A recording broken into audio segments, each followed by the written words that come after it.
This is Manju Sharma CSN CMA। स्वागत करती हूँ आप सबका मेरे अपने चैनल पर जूम योर स्किल। आज हम डिस्कस करने वाले हैं बहुत ही इम्पोर्टेंट टॉपिक SBO रूल्स, जो कि लास्ट ईयर मिनिस्ट्री ने लॉन्च करे हैं। मिनिस्ट्री ने एक नोटिफिकेशन इशू करा था नवंबर 2023 में, जिसमें कि LLP के अगेंस्ट में क्या रूल्स है वो बताया गया था। जैसा कि हम सब जानते हैं ऑलरेडी कंपनी के लिए SBO रूल्स इन प्लेस है, बट LLP के लिए अभी तक कोई SBO रूल्स नहीं थे। लास्ट ईयर मिनिस्ट्री ने ये रूल्स लॉन्च करे हैं। जब रूल्स लॉन्च करे थे कोई फॉर्म्स जो है इसके अगेंस्ट में लॉन्च नहीं करा था, मतलब MCA V3 पर कोई फॉर्म नहीं था इसके अगेंस्ट में। अगर फॉर्म की बात करें 15 अप्रैल 2024 को LLP बेन 2 लॉन्च हुआ है और इसके रिस्पेक्टिव जो भी फॉर्म्स हैं सारे के सारे लॉन्च हुए हैं। बट इस फॉर्म को फाइल करने के लिए, बिकॉज ये डिले के साथ लॉन्च हुआ, इस फॉर्म को फाइल करने के लिए मिनिस्ट्री ने हमें 15 मई 2024 तक का टाइम दिया, जिसके तहत कोई भी एडिशनल फ़ीस नहीं लगेगी। जैसा कि आप स्क्रीन में देख पा रहे हैं, ये नोटिफिकेशन है जो मिनिस्ट्री ने 9 नवंबर 2023 में इशू करा था। आइए समझते हैं बहुत आसान शब्दों में SBO की एप्लीकेबिलिटी कब आती है LLP के केस में, कौन कौन से फॉर्म फाइल होंगे, फॉर्म कैसे फाइल होगा, जो भी कन्फ्यूज़न है आज SBO रूल्स के बारे में समझते हैं। इस PPT को मैंने बहुत ही आसान शब्दों में प्रिपेयर करा है। अगर फिर भी कोई कन्फ्यूज़न होता है आप मेरे को कमेंट में मेंशन कर सकते हैं। आइए समझते हैं SBO की डेफिनेशन क्या है। SBO की डेफिनेशन अगर मैं बात करूं, कोई भी एक ऐसा व्यक्ति जो अकेले या फिर किसी के साथ या फिर किसी ट्रस्ट के साथ ये 4 राइट्स पोजेस करता है किसी भी LLP में, वो SBO कहलाएगा। कौन कौन से ये 4 राइट है? बेसिकली अगर वो 10%, मतलब 10% भी हो सकता है या 10% से ज़्यादा भी हो सकता है, कंट्रीब्यूशन होल्ड करता है किसी भी रिपोर्टिंग LLP में। रिपोर्टिंग LLP मतलब जो इस LLP बेन 2 को फाइल करने वाली है। इसके अलावा दूसरी कंडीशन है 10% या उससे ज़्यादा वोटिंग राइट्स मैनेजमेंट या पॉलिसी डिसीजंस में होल्ड करता है उस रिपोर्टिंग LLP में। ये राइट्स, ये कंट्रीब्यूशन डायरेक्टली भी हो सकते हैं, इनडायरेक्टली भी हो सकते हैं। थर्ड है he gets right to receive 10% और मोर टोटल डिस्ट्रीब्यूटेड प्रॉफिट और एनी अदर डिस्ट्रीब्यूशन, मतलब कुछ डिस्ट्रीब्यूटेड प्रॉफिट होते हैं या फिर कोई अदर तरीके का डिस्ट्रीब्यूशन होता है, अगर उस इंडिविजुअल को 10% या उससे ज़्यादा मिलेगा तभी भी उसको SBO की डिक्लेरेशन देनी पड़ेगी। फोर्थ है अगर उसे राइट मिलता है एक्सरसाइज सिग्निफिकेंट इन्फ्लुएंस और कंट्रोल। अभी हम इन चारों को डिटेल में समझेंगे होता क्या है। अगर मैं बात करूं SBO की आइडेंटिफिकेशन कैसे करनी है, सबसे पहला काम करना क्या है। लेट्स से मेरे पास एक LLP है, ठीक है। मैं क्या करूँगी, सबसे पहले मैं अपनी लिस्ट ऑफ पार्टनर निकालूंगी कि मेरी LLP में कौन कौन पार्टनर हैं। मैं चेक करूँगी कि कौन कौन मेरे पार्टनर हैं। अगर मेरा पार्टनर इंडिविजुअल है उस केस में मेरा एप्लीकेबल SBO नहीं होगा। फॉर एग्ज़ाम्पल AB LLP एक LLP है, उस केस में मिस्टर P है, मिस्टर Q है, मिसेस R है। इस केस में इंडिविजुअल है ना, SBO एप्लीकेबिलिटी अराइज नहीं होगी। अंडरस्टैंड मिनिस्ट्री का इंटेंशन क्या है कि डायरेक्ट होल्डिंग तो मिनिस्ट्री को पता चल जा रही है, सामने दिख रही है कि हाँ ये पर्टिकुलर पर्सन है, शेयर्स होल्ड करता है। बट ये जो SBO रूल्स है एप्लीकेबल उसी केस में है जहाँ पर इनडायरेक्ट होल्डिंग एप्लीकेबल होती है। फॉर एग्जांपल बॉडी कॉर्पोरेट, अगर किसी भी LLP में कोई भी बॉडी कॉर्पोरेट होल्ड करती है कंट्रीब्यूशन या जो अभी 4 कंडीशन मैंने स्पेसिफाई करी, उस केस में मिनिस्ट्री को कैसे पता चलेगा कि अल्टीमेटली इंडिविजुअल कौन है, इस बॉडी कॉर्पोरेट को कौन कंट्रोल कर रहा है। बॉडी कॉर्पोरेट के केस में मेरी SBO की एप्लीकेबिलिटी अराइज हो जाती है। सेम वे ट्रस्ट अगर है, LLP है, HUF है या पूल्ड इन्वेस्टमेंट व्हीकल है। आइए इन सब को ना एक छोटे से एग्जांपल से समझते हैं कि ये एप्लीकेबिलिटी कब अराइज होगी। फॉर एग्जांपल XY एक LLP है। LLP में मेरे 3 पार्टनर हैं, mister P, mister Q, mister R। अब यहाँ पर सामने देखने से ही पता चल रहा है ना, इंडिविजुअल है। इंडिविजुअल मेरे कंट्रीब्यूशन को होल्ड करते हैं, मतलब इस XY LLP के कंट्रीब्यूशन को होल्ड कर रहे हैं। सो इस केस में मिनिस्ट्री को आसानी से पता चल जाएगा कि हाँ, XY LLP के जो कंट्रीब्यूशन होल्ड करते हैं वो इंडिविजुअल है, तो इस केस में SBO की रिक्वायरमेंट ही नहीं पड़ेगी। बट अगर मैं बात करूँ केस 2 की, केस 2 में AB LLP है। अब उसमें 2 पार्टनर हैं, मैं एज्यूम करके चल रही हूँ 2 पार्टनर है, XYZ प्राइवेट लिमिटेड और PQ LLP। अब इसमें पता कैसे चलेगा, मिनिस्ट्री को पता कैसे चलेगा XYZ प्राइवेट लिमिटेड को कौन इंडिविजुअल है जो होल्ड कर रहा है। सेम PQ LLP में कौन इंडिविजुअल है जो इस PQ LLP को होल्ड कर रहा है। तो अगर मैं बात करूँ एप्लीकेबिलिटी अराइज कब होगी, अगर XYZ प्राइवेट लिमिटेड इस AB LLP का लेट्स से 10,000 कंट्रीब्यूशन है, इस 10,000 का 10%, मतलब अगर 9% होगा तो मेरा ये एप्लीकेबिलिटी अराइज नहीं होगा। बट अगर ये 10% हो जाता है, बिकॉज रूल्स में स्पेसिफाई है 10% तीनों कंडीशनों के लिए, सो मेरा एप्लीकेबिलिटी अराइज हो जाएगा। अब XYZ private limited AB private limited में 1,000 कंट्रीब्यूशन होल्ड करता है, that is 10% of contribution. Same PQ LLP एक LLP है जो ₹1500, that is 15% of the contribution of AB LLP hold करती है। ये एक्सप्लेनेशन में भी प्रोवाइड करा है, एक्सप्लेनेशन 3rd 1 अगर पढ़ेंगे तो वहाँ पर भी बहुत क्लियरली लॉ की लैंग्वेज में डिफाइन किया गया है। सेम LLP के केस में भी एक्सप्लेनेशन 3rd में डिफाइन किया गया है। आइए ना समझते हैं क्या है ये 3rd condition 1 and 3rd condition 3rd। सो जैसे कि आप ये देख पा रहे हैं, ये नोटिफिकेशन है।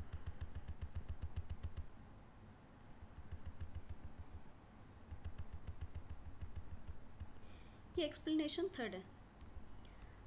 एक्सप्लेनेशन 3rd में हमें बोल रहा है यहाँ पर, for the purpose of this clause an individual shall be considered to hold a right और entitlement indirectly in the reporting LLP if he satisfies any of the following criteria in respect of partner of reporting LLP partnership। Basically अगर simple और सीधी भाषा में कहूँ, कोई भी individual इस LLP में इस बॉडी कॉर्पोरेट के थ्रू आता है, मतलब एक LLP है, ठीक है, LLP में बॉडी कॉर्पोरेट जो है वो पार्टनर है। अब उस केस में हमें क्या चेक करना है, उस केस में हमें चेक करना है क्या ये जो पार्टनर है, पार्टनर किस में, LLP में, जो बेन टू फाइल करने वाली है, जो MCA को फॉर्म सबमिट करेगी। सो जो बेसिकली पार्टनर है, उस केस में ये 2 कंडीशनें हमें चेक करनी है, क्या ये मेजॉरिटी स्टेक होल्ड करता है या holds majority stake in the ultimate holding company. So अगर ये 2 कंडीशन सेटिस्फाइड होती हैं बॉडी कॉर्पोरेट के केस में, सो मुझे SBO सबमिट करना है इस रिपोर्टिंग LLP को। आई थिंक समझ आया होगा आप लोगों को, फिर से समझाती हूँ। Where the partner of the reporting LLP partnership is a body corporate. फिर से चलते हैं प्रेजेंटेशन में, जहाँ पर मेरा बॉडी कॉर्पोरेट इस AB लिमिटेड में पार्टनर है, पर ये मेजॉरिटी स्टेक होल्ड करता है। मेजॉरिटी स्टेक अगर मैं बात करूँ, मेजॉरिटी स्टेक भी डिफाइन कर रखा है बॉडी कॉर्पोरेट के केस में। मेजॉरिटी स्टेक का मतलब होता है, मेजॉरिटी स्टेक का मतलब होता है बेसिकली बॉडी कॉर्पोरेट जहाँ पर holding more than half of the equity share capital हो, contribution more than half of the basically more than half of the contribution हो इन पार्टनरशिप फर्म, या वोटिंग राइट्स मोर देन, मतलब अगर मैं बात करूँ 50% से ऊपर अगर मेरा इक्विटी शेयर कैपिटल है बॉडी कॉर्पोरेट में, पार्टनरशिप फर्म में कंट्रीब्यूशन है, या फिर वोटिंग राइट्स है 50% से ऊपर किसी भी बॉडी कॉर्पोरेट में, सो मेरा बेसिकली ये मेजॉरिटी स्टेक में फॉल करेगा। या right to receive more than 1/2 the distribution of profit. मतलब मेरे को 50 और 50% से ज़्यादा जो डिस्ट्रीब्यूटेड प्रॉफिट्स होते हैं बॉडी कॉर्पोरेट में, मैं अगर उसकी हकदार हूँ तो उस केस में मैं मेजॉरिटी स्टेक में फॉल करूँगी। यहाँ पर वापस आते हैं फिर से हम नोटिफिकेशन में फिर से पढ़ते हैं। यहाँ पर हमें बात कर रहा है holds majority stake. Basically majority stake का मतलब क्या हुआ, 50% या उससे ऊपर। मेरा अगर कैपिटल है, शेयर कैपिटल होल्ड करती हूँ मैं बॉडी कॉर्पोरेट में, कंट्रीब्यूशन होल्ड करती हूँ पार्टनरशिप फर्म में, और जो हमारी 2 कंडीशन दे रखी है, इन चारों कंडीशन को अगर मैं सेटिस्फाई करती हूँ उस केस में मेरी एप्लीकेबिलिटी बन जाती है। सेम अल्टीमेट होल्डिंग कंपनी के केस में भी मेरी एप्लीकेबिलिटी बन जाती है। ये थोड़ा सा कन्फ्यूज़न लग रहा होगा ना, अल्टीमेट होल्डिंग कंपनी। आइए समझते हैं एक एग्जांपल से अल्टीमेट होल्डिंग कंपनी होता क्या है। अल्टीमेट होल्डिंग कंपनी का मतलब है, ध्यान से समझिएगा इस एग्जांपल को। जैसे ही ये एग्जांपल अगर आप देखेंगे ना, इस एग्जांपल्स के समझने के बाद आपको समझ आ जाएगा अल्टीमेट होल्डिंग कंपनी होता क्या है। Mister R holding equity share of more than 51% in ABC limited. ये मिस्टर आर हैं, ये ABC लिमिटेड में 51% शेयर होल्ड करते हैं। अब मिस्टर आर ABC के शेयर होल्डर हैं। PQR लिमिटेड सब्सिडरी कंपनी है इस ABC की, मतलब ये होल्डिंग कंपनी होगी ABC एंड PQR जो है सब्सिडरी कंपनी है।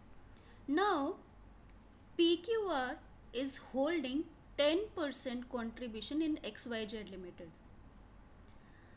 अब इस केस में अगर मैं बात करूं, मेरी होल्डिंग कंपनी ABC लिमिटेड होगी। अल्टीमेटली होल्डिंग कंपनी वाला केस ये एप्लीकेबल हो जाएगा, बिकॉज यहाँ पर क्या है, 2 बॉडी कॉर्पोरेट आ गई। इसमें से one of the company is holding this company, one is subsidiary and one is holding company. मुझे चेक करना है ये जो मेरी होल्डिंग कंपनी है इसमें मेजॉरिटी स्टेक कोई होल्ड करता है। मिस्टर आर जो है 51% शेयर्स इसमें होल्ड करते हैं। Now in this case XYZ जो LLP है उसमें मेरा मिस्टर आर जो है SBO कंसिडर हो जाएगा। अब यहाँ पर मुझे 2 चीज़ें चेक करनी है। जैसे कि मैंने SBO रूल्स में चेक करा ना, 10% of more of the contribution, PQR 10% of more contribution hold कर रही है XYZ के। दूसरा, ये जो अल्टीमेट होल्डिंग कंपनी है ये मेजॉरिटी स्टेक की अभी हमने बात करी थी, 51% एंड अबव इक्विटी शेयर अगर हैं तो वो मेजॉरिटी स्टेक में फॉल करता है। यहाँ पर ये 51% and above this holding company mister A hold करता है।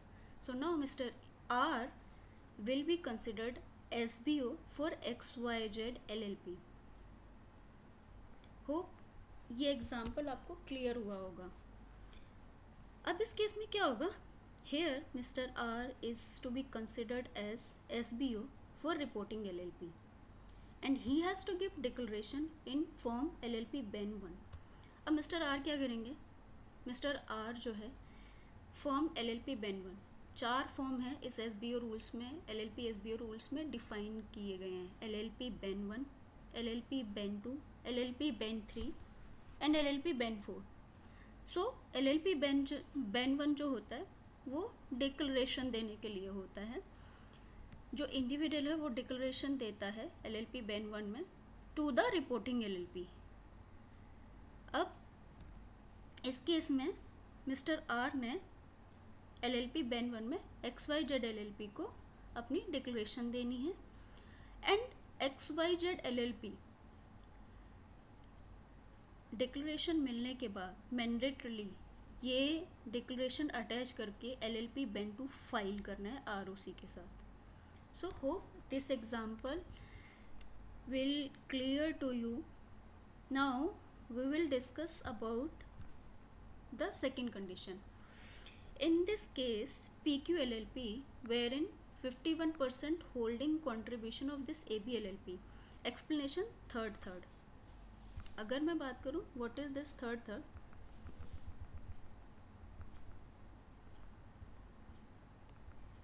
यहाँ पर ये मेरी थर्ड है, where the partner of the reporting liability partnership partnership entity, basically अगर कोई LLP है उसमें पार्टनर जो है एक पार्टनरशिप एंटिटी है, उस पार्टनरशिप एंटिटी में मुझे आइडेंटिफाई करना है इंडिविजुअल कौन है। सो इस केस में मेरी एप्लीकेबिलिटी अगेन द सेम रहेगी, सिर्फ एक एडिशनल एप्लीकेबिलिटी आ गई है, इज़ अ पार्टनर। सेम है जो यहाँ पर दी, holds majority stake in the ultimate holding company. So ये दोनों सेम है, बट यहाँ पर जो है एक एडिशनल कंडीशन आ गई है, holds majority stake. So I hope ये वाली चीज़ आपको क्लियर हुई होगी।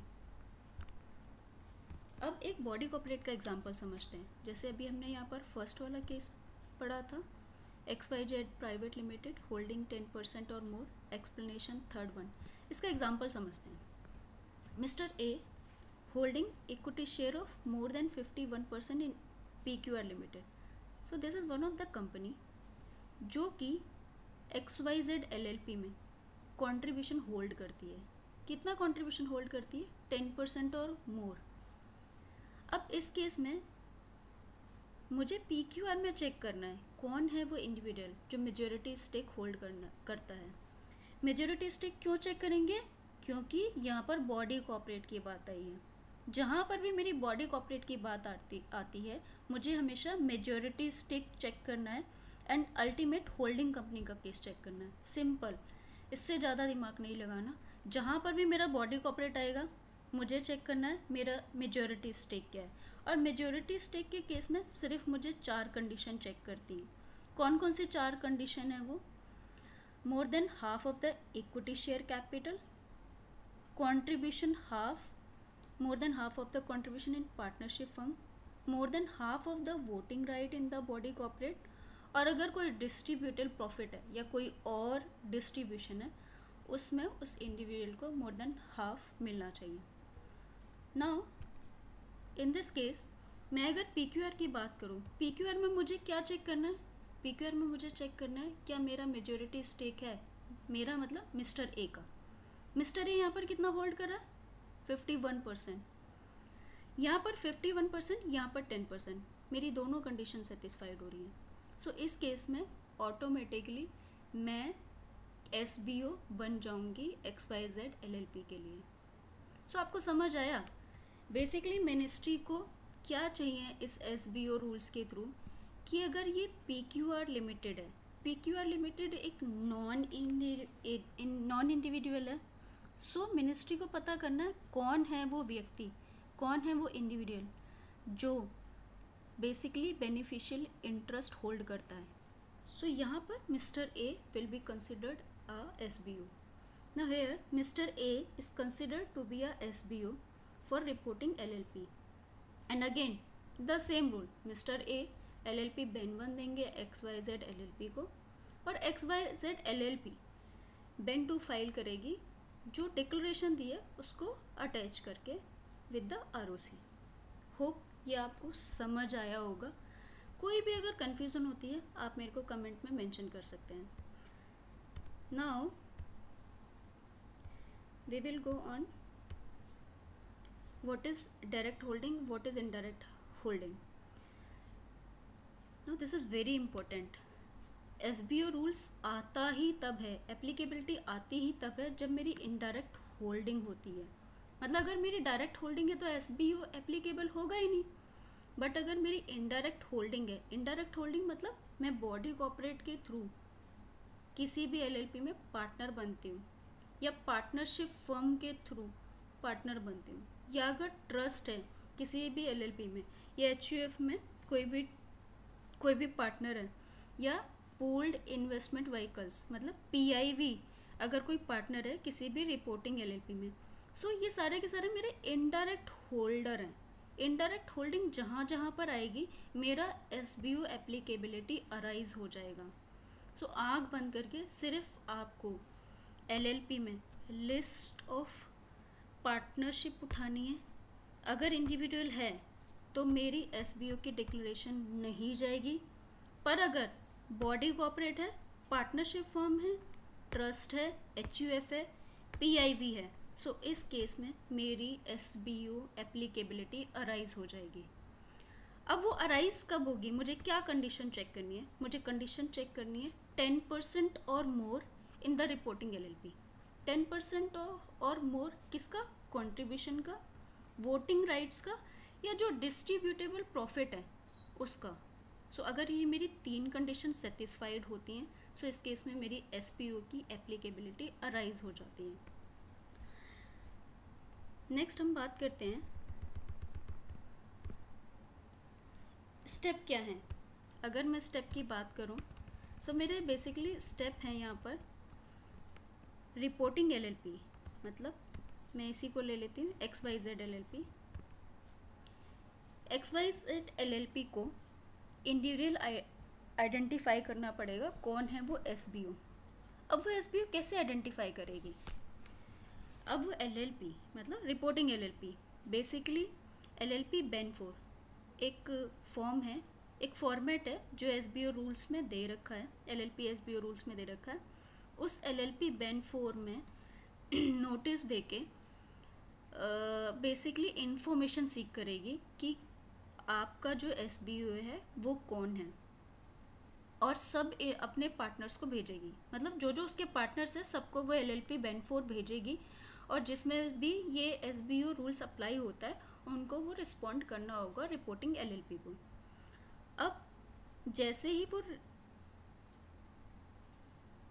once this LLP Ben 4 is received by those partners, they are complied to file LLP Ben 1, मतलब SBO को LLP Ben 1 उस रिपोर्टिंग LLP को सबमिट करना पड़ेगा। जैसे ही LLP Ben 1 आएगा रिपोर्टिंग LLP के बाद, रिपोर्टिंग LLP क्या करेगी, Ben 2 फाइल करेगी, LLP Ben 2 फाइल करेगी, ये LLP Ben 1 अटैच करके विद द ROC। मैंने जैसे शुरुआत में आपको बताया था LLP SBO रूल्स में सिर्फ 4 तरीके के फॉर्म्स हैं। कौन कौन से फॉर्म हैं, क्या क्या उनकी टाइमलाइंस है, आइए समझते हैं इसको। सो फर्स्ट है फॉर्म LLP Ben 1। अभी जैसे मैंने प्रीवियस स्लाइड में आपको बताया, Ben 1 जो है डिक्लेरेशन के लिए यूज़ होता है। डिक्लेरेशन SBO को देना है रिपोर्टिंग LLP को। इसका टाइमलाइन क्या है, 90 days from the commencement of SBO rules. हमारे SBO रूल्स कब से स्टार्ट हुए थे, नवंबर 9, 2023 से। सो अगर मैं बात करूँ February 7, 2024 तक ये जो SBO डिक्लेरेशन है ये देनी थी हर SBO को। लेटर ऑन अगर कोई फर्दर एक्विजिशन होता है या कोई चेंजेस होता है इन SBO रूल्स में, सो उस केस में विद इन 30 डेज में 30 डेज ऑफ एक्विजिशन और चेंजेस ये LLP Ben 1 रिपोर्टिंग LLP को हर SBO को सबमिट करना पड़ेगा। सो मोटा मोटा अगर मैं बात करूँ, जैसे ही SBO एप्लीकेबिलिटी अराइज होती है उसके 30 डेज़ में या कोई चेंजेस होता है उसके 30 डेज़ में आपको रिपोर्टिंग LLP को इंटीमेट करना है कि ये मेरी डिटेल्स हैं। नेक्स्ट फॉर्म है LLP Ben 2। सो LLP Ben 2 जैसा अभी मैंने प्रीवियसली बताया, ये एक रिटर्न होती है जो कि ROC को जाती है, जिसमें डिक्लेरेशन अटैच होती है, डिक्लेरेशन जो SBO ने LLP Ben 1 में रिपोर्टिंग LLP को सबमिट करी थी। सो इसका टाइमलाइन क्या होता है, इसका टाइमलाइन होता है 30 डेज़। 30 डेज़ कहाँ से, जब उसको डिक्लेरेशन रिसीव हुई हो LLP Ben 1 में। So 30 days from the date of receiving the declaration in form LLP Ben 1। Third form होता है LLP Ben 3। LLP Ben 3 कुछ नहीं है, एक रजिस्टर है। रजिस्टर में उसे बेनिफिशियली ओनर्स की होल्डिंग की डिटेल्स प्रिपेयर करनी है, और ये डिटेल्स तब से प्रिपेयर करनी है जब से ये इंटरेस्ट रेज हुआ हो। फोर्थ है LLP Ben 4। LLP Ben 4 जैसे अभी आपको बताया था, ये बेसिकली एक काइंड ऑफ नोटिस है जो रिपोर्टिंग LLP SBO को सेंड करती है कि आपको मेरे को अपनी इन्फॉर्मेशन सबमिट करनी है कि अगर आप SBO में फॉल करते हो या नहीं करते। So these are the basically forms and their timelines. Hope guys आप सबको समझ आया होगा LLP SBO rules. Now next is form file कैसे करते हैं, फॉर्म को प्रिपेयर कैसे करते हैं। अगर मैं बात करूं, ये हमारे फॉर्म्स का लेआउट दे रखा है नोटिफिकेशन में।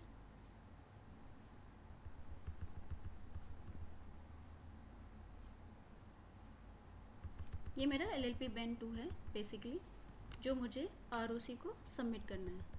एक छोटे से एग्जांपल के थ्रू क्विकली समझते हैं इस फॉर्म को फिल कैसे करना है। मैं एक एग्जांपल ले लेती हूँ यहाँ पर। फॉर एग्जांपल ये मेरा केस है, मिस्टर ए जो होल्ड करते हैं 51% share in PQR and hold करते हैं 10% कॉन्ट्रीब्यूशन इन XYZ LLP। अब इस केस में क्या होगा, मिस्टर XYZ LLP जो है बैंड 2 फाइल करेंगे in respect of mister R. इसी को ध्यान में रखते हुए आइए इस फॉर्म को भरने की क्विकली कोशिश करते हैं। सो यहाँ पर मेरा LLP का नंबर आ जाएगा, जो भी मेरा LLP का नंबर होगा डेट इज़ XYZ LLP। यहाँ पर LLP का नाम आएगा, मेरी इन्फॉर्मेशन जो है name, register office, email ID prefill हो जाएगी। नाउ यहाँ पर हमारे 4 पर्पसेस दे रखे हैं। मैं अभी बताती हूँ आपको डिक्लेरेशन के लिए, बिकॉज बाकी जो पर्पसेस हैं इजी हैं। अगर डिक्लेरेशन समझ आ जाता है तो बाकी जो है ऑटोमेटिकली इजी तरीके से आप लोग भर पाएंगे। So for declaration of significant beneficial owner under section 90 of the companies act 90। सो अगर मैं बात करूँ यहाँ पर फर्स्ट जो है पर्पस है होल्डिंग रिपोर्टिंग लाइबिलिटी पार्टनरशिप। ये जो है हमारा for declaration of holding reporting liability. Second जो है for declaration of SBO under section 90, यही अभी हम डिस्कस करने वाले हैं। सो फॉर्म देख के कंफ्यूज नहीं होना, जैसे जैसे जो इन्फॉर्मेशन मांगी है वैसे ही हमें फिल करनी है। अब यहाँ पर हमसे पूछ रहा है number of significant beneficial owner for home the form is being filed. अगर हम अपने केस में बात करें, मेरा जो SBO था वो कितने थे, मिस्टर ए ही है, यहाँ पर मैं 1 मेंशन कर दूँगी। एंड जिसके अगेंस्ट में मेरा 1 जो है SBO यहाँ पर मेंशन हो जाएगा। SBO 01 के सामने 1 मेंशन हो जाएगा। अगर मेरे 5 होंगे तो मैं 5 मेंशन कर दूँगी एंड देन 5 मेरी फील्ड खुल जाएंगी। Now the most important thing 6A, manner in which significant beneficial interest is being held or exercise either indirectly or together with any direct holding.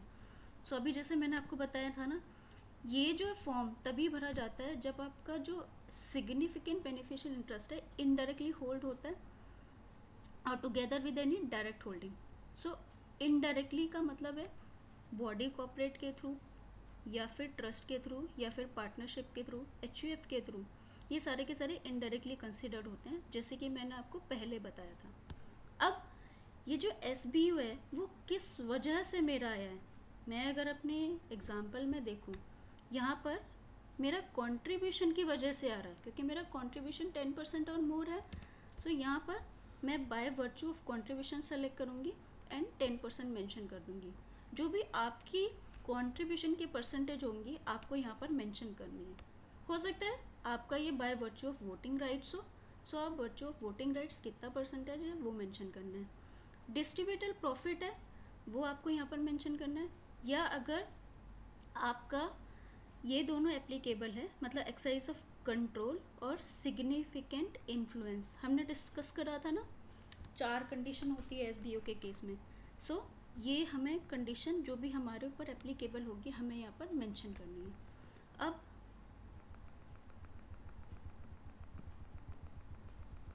Particulars of partners, ये बहुत important है, ध्यान से समझ लीजिएगा, बिकॉज यहीं पर ज़्यादातर लोग मिस्टेक करते हैं। हम यहाँ पर हम क्या मेंशन करने वाले हैं, पार्टनर्स की डिटेल्स। मेरे केस में पार्टनर कौन था, मेरे केस में पार्टनर था, आइए यहाँ पर फिर से जाते हैं, पार्टनर कौन है, PQR लिमिटेड। PQR लिमिटेड कौन है, बॉडी कॉर्पोरेट है मेरी। सो यहाँ पर मैं कंपनी सेलेक्ट करूँगी, यहाँ पर मैं कंपनी सेलेक्ट करूँगी। अगर मेरा LLP सेलेक्ट करूँगी, HUF जो मेरा एप्लीकेबल है मैं उसे यहाँ पर सेलेक्ट करूँगी। सो इन केस मेरा LLP है या फॉरेन कंपनी है या फॉरेन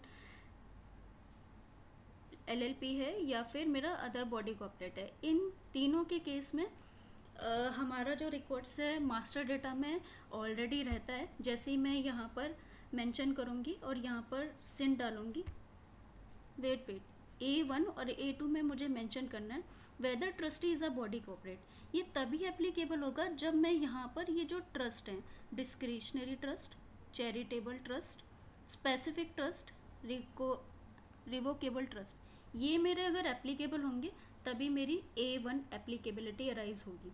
तो यहाँ पर मुझे क्या सेलेक्ट करना है, मेरे केस में अभी नो सेलेक्ट करना है। Number of individual acting together, जैसे अभी हमने ऊपर पढ़ा था, अगर इंडिविजुअल एक्टिंग टुगेदर होता है तो वो यहाँ पर मुझे यहाँ पर मेंशन करना पड़ेगा कि कितने इंडिविजुअल आपस में आके इस SBO को क्रिएट कर रहे हैं। सो इस केस में ये वाली फील्ड एप्लीकेबल होगी। अब यहाँ पर सिन आता है। सिन कौन सा, जो अभी हमने यहाँ पर PQR के लिए यहाँ पर देखा था।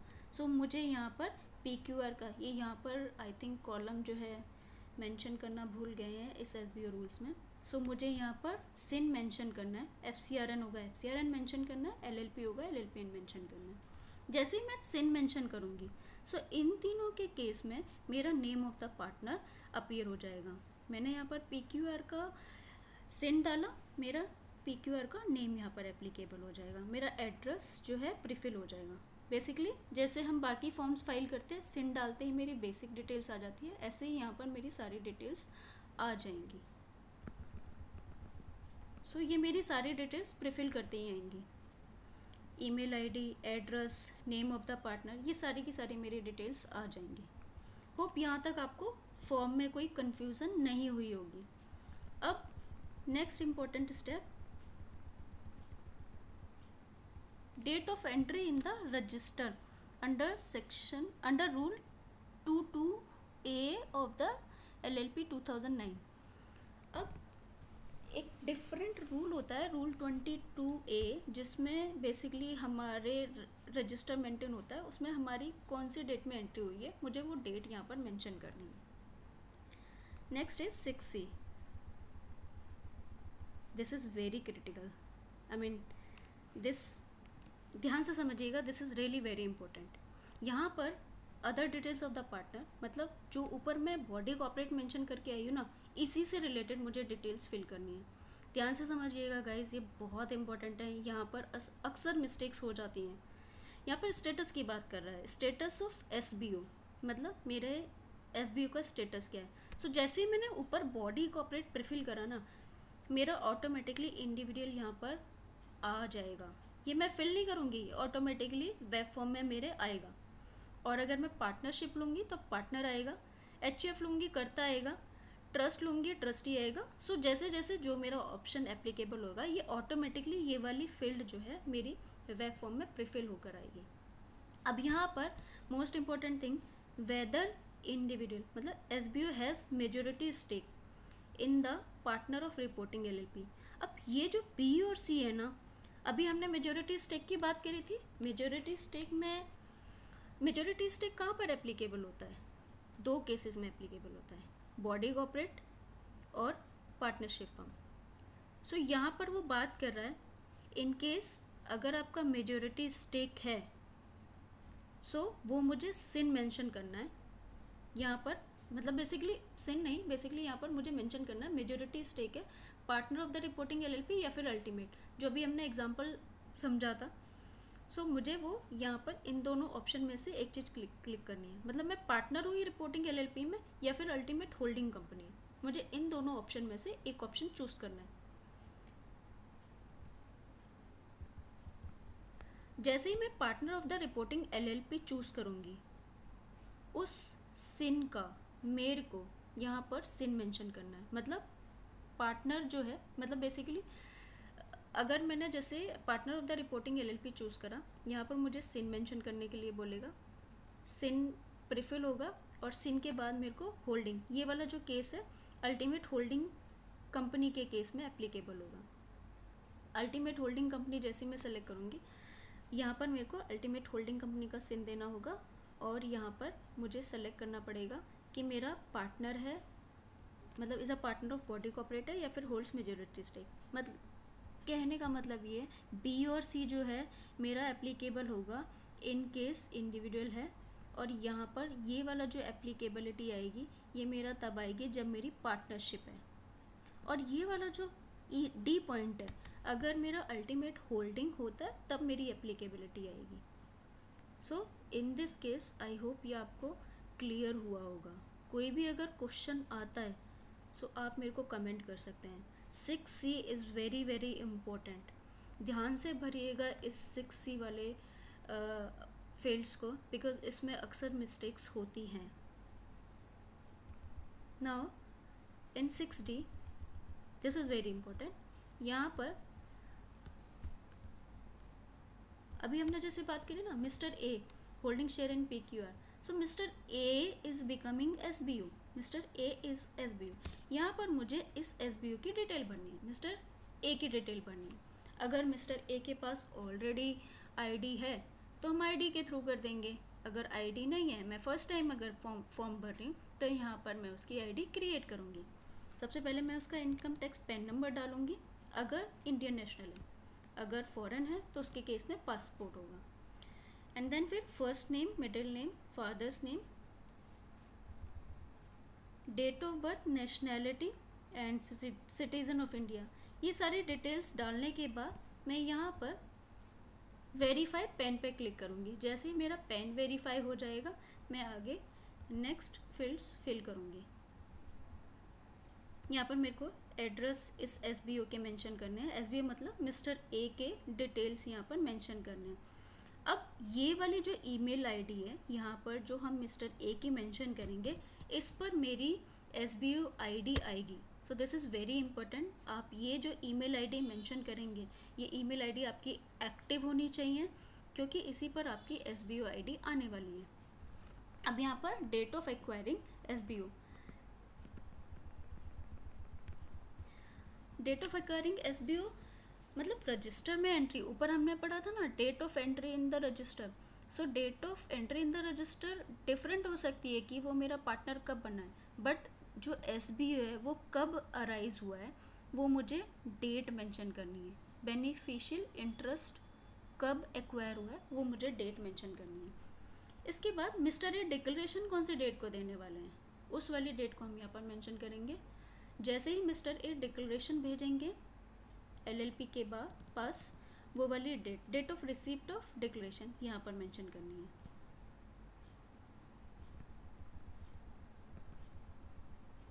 Here also whether significant beneficial owner has any direct holding or right in the reporting LLP।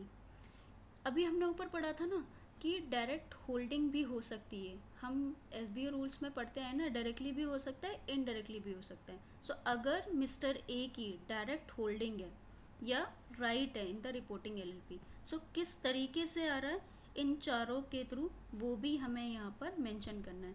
और अगर कोई डायरेक्ट होल्डिंग नहीं है सो हमें ये नो करके ये सारी की सारी इन्फॉर्मेशन मेरी डिसेबल हो जाएंगी। अब IJK के में मुझे क्या मेंशन करना है, name of body corporate, and I में मुझे मेंशन करना है सिन या फिर जो भी आपकी एप्लीकेबिलिटी होती है। सो ये मेरा हो गया क्रिएशन ऑफ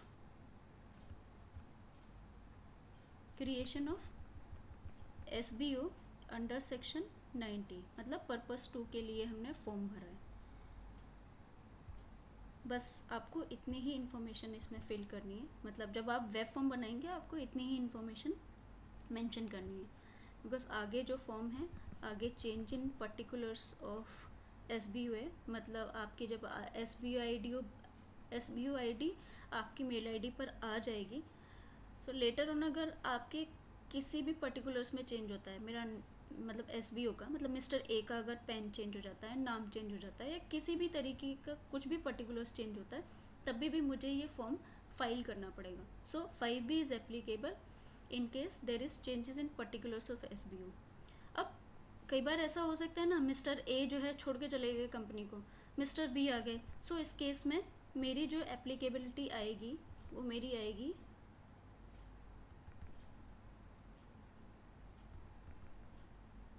यहाँ पर। नेक्स्ट पर्पस हमने दे रखा है फॉर वेट, हम थोड़ा सा आगे आ चुके हैं।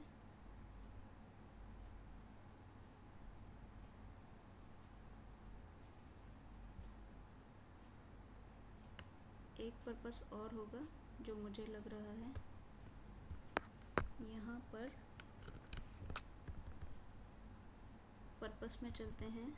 फॉर्म थोड़ा सा आपको कंफ्यूजिंग लगेगा, बट आप अगर फॉर्म भरेंगे एक दो बारी तो ये फॉर्म आपको इजी लगने लगेगा। तो यहाँ से समझते हैं। पहला, declaration of holding reporting company. अभी हमने ये वाला केस समझा है, for declaration of significant beneficial under section 90। तो यहाँ पर for change in particulars of existing SBID, मतलब जो मेरी एग्जिस्टिंग SBID बनी है उसके पर्टिकुलर्स में मुझे कोई चेंज करना है, तब भी मुझे ये फॉर्म फाइल करना पड़ेगा। सेम मैनर्स में डिटेल फिल होंगी जैसे अभी हमने यहाँ पर देखा है, बस SBO की डिटेल्स में हमारी जो चेंजेस होगी वो हम मेंशन कर देंगे। फोर्थ पर्पस होता है रिमूवल ऑफ एग्जिस्टिंग SBO। अभी जैसे मैं बता रही थी ना, अभी मिस्टर A हैं इस बॉडी कॉर्पोरेट में, हो सकता है कुछ टाइम बाद ये चले जाएं और मिस्टर B अपॉइंट हो जाएं। सो रिमूवल ऑफ एग्जिस्टिंग SBO, उस केस में हमें ये वाला पर्पस सेलेक्ट करना पड़ेगा। एंड देन यहाँ पर अभी हमने पढ़ा था ना declaration of holding reporting company, इसका रिमूवल होगा तो इस केस में हमारा पर्पस 5 सेलेक्ट होगा। सो मैंने आपको सारे पर्पस क्लियर कर दिए हैं। Now in the end of the form हमें क्या करना है, हमें अटैचमेंट, जैसे क्रिएशन अगर हो रहा है SBID का, सो ये मैंडेटरी है मेरा, उस केस में मुझे डिक्लेरेशन अटैच करनी है, या कोई भी इंस्ट्रूमेंट, मतलब मेरा एग्रीमेंट हुआ है या कुछ भी हुआ है तो उसके अगेंस्ट में मेरे को वो यहाँ पर अटैच करना है। एंड देन डिपिन के साइन एंड PCA या PCA से सर्टिफिकेशन होके आप इस फॉर्म को फाइल कर सकते हैं, एंड जो रिक्वायर्ड फीस है उसे सबमिट करके आप इस फॉर्म को फाइल कर सकते हैं। होप ये वीडियो आपको पसंद आई होगी। कोई भी कन्फ्यूज़न होता है किसी भी तरीके का, आप मेरे को कमेंट में मेंशन कर सकते हैं। Thank you everyone.